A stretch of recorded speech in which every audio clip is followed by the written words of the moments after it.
বামফ্রন্টেরে বামফ্রন্টের সরকার দিয়াছিল অধিকার গ্রাম শহরের গরিবেরে। বামফ্রন্টের সরকার দিয়াছিল অধিকার পাহাড় সমতলের গরিবেরে।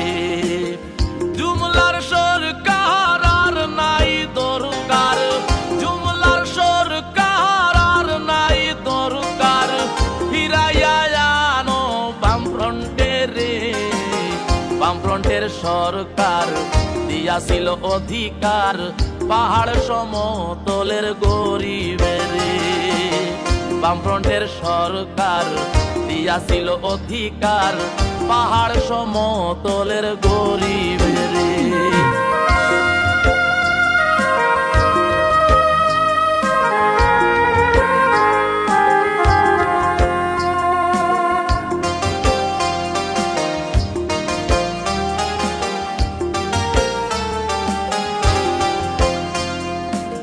ছিল কি সুন্দর শান্তির ত্রিপুরা, কেউ তো কারো ভোটে বাধা দিত না।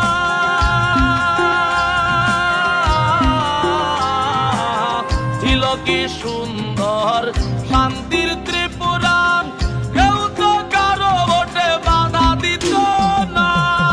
সকলের মতামতে উন্নয়নের কাজ, সকলের মতামতে উন্নয়নের কাজ হইবে আবার সমতল পাহাড়ে।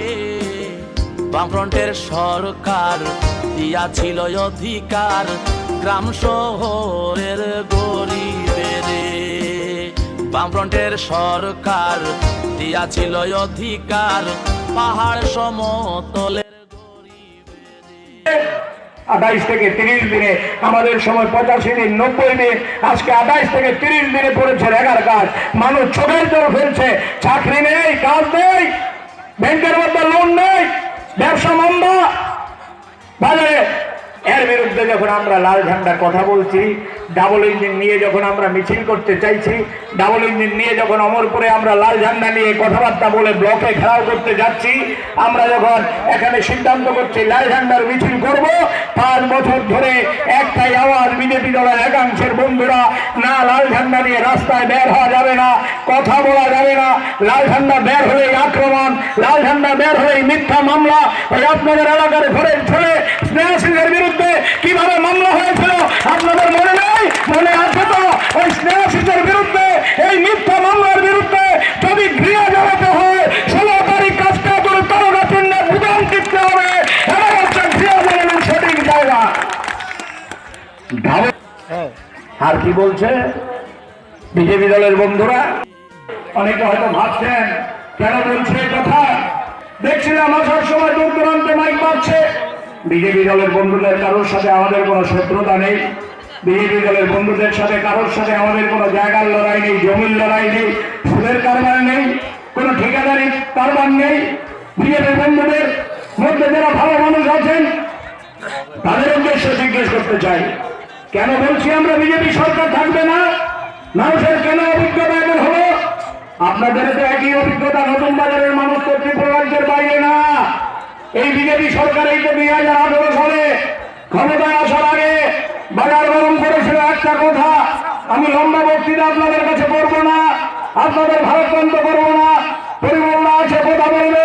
আমি শুধু কয়েকটা উদাহরণ যেমন আপনারা চোখে দেখেছেন এই উদাহরণগুলো আপনাদের কাছে দিতে চাইছে। আপনারা বলুন তো, আমি লক্ষ্য করছি এখানে গার্জিয়ান আছেন, মায়েরা বোনেরা আছেন, আমাদের যুব বন্ধুরা আছেন। 2018 সালে মানিক সরকার যেদিন মুখ্যমন্ত্রী গদি ছেড়ে চলে যায়, মানিক সরকার মুখ্যমন্ত্রী যাওয়ার পর 9 মার্চ রাজ্যে বিজেপি সরকার প্রতিষ্ঠিত হয়।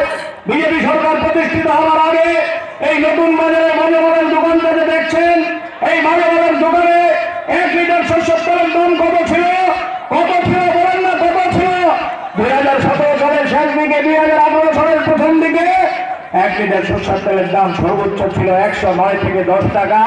আর আজকে 1 লিটার ইঞ্জিন তেলের সরষের দাম 220 টাকা। এটার নাম ডাবল ইঞ্জিন না? জিজ্ঞেস করে করেছিলেন ডাবল ইঞ্জিন বলে না? বিজেপি দলের বন্ধুদের জিজ্ঞেস করি, মানে